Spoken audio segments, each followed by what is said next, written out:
बैलगाडा शर्यतीतून एकोपा वाढीस लागतो. जय श्रीताई शेळके. चांगेफळ खुर्द येथील जोड छकडा शर्यतीचा शुभारंभ.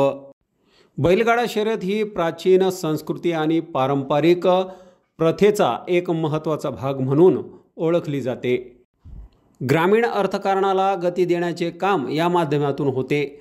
वेगवेगळ्या गावातील बैलजोडी स्पर्धेत उतरत असल्यामुळे एकोपा वाढीस लागतो, असे प्रतिपादन दिशा बुलढाणा जिल्हा महिला बचत गट फेडरेशनच्या संस्थापक अध्यक्ष तथा काँग्रेसच्या प्रदेश सचिव जय श्रीताई शेळके यांनी केले.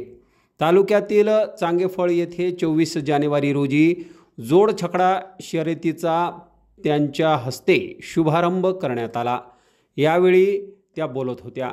कार्यक्रमाला पोलीस पाटील मंगला अवचार, माजी सरपंच विश्वास पाटील, बाजार समिती संचालक भाऊराव पाटील, दत्ता पाटील, राजेश्वर देशमुख, दत्ता इंगळे, नमन इंगळे, आकाश बोरसे, दादाराव धनगर, मनोज वाघ, अशोक सरदार, मधुकर पाटील आदींची यावेळी उपस्थिती होती. तर निवाणा, रोधाना, वकाना, सावळा, मडाखेड, चांगेफळ, चाकोती, भेंडवळ, टुनकी, बावनबीर, शेगाव, संग्रामपूर, जळगाव जामोद यासह तेलारा, अकोला येथील नागरिक मोठ्या संख्येने उपस्थित होते.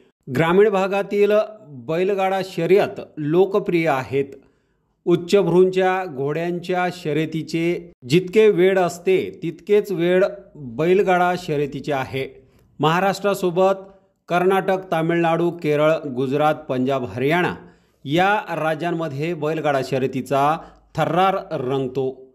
शेतीची कामे संपली की मनोरंजनाचे खेळीमेळी आणि उत्साह कायम ठेवण्याचे समाधान म्हणून बैलगाडा शर्यतीकडे पाहिले जाते. धार्मिक यात्रा, जत्रा, मोठे कार्यक्रम किंवा उरूस यामध्ये बैलगाडा शर्यतीचे आयोजन करण्यात येते. मध्यंतरी बरीच वर्षे बैलगाडी शर्यतीवर बंदी होती, मात्र सर्वोच्च न्यायालयाने ही बंदी उठवल्याने नागरिकांमध्ये आनंदाचे वातावरण निर्माण झाले आहे.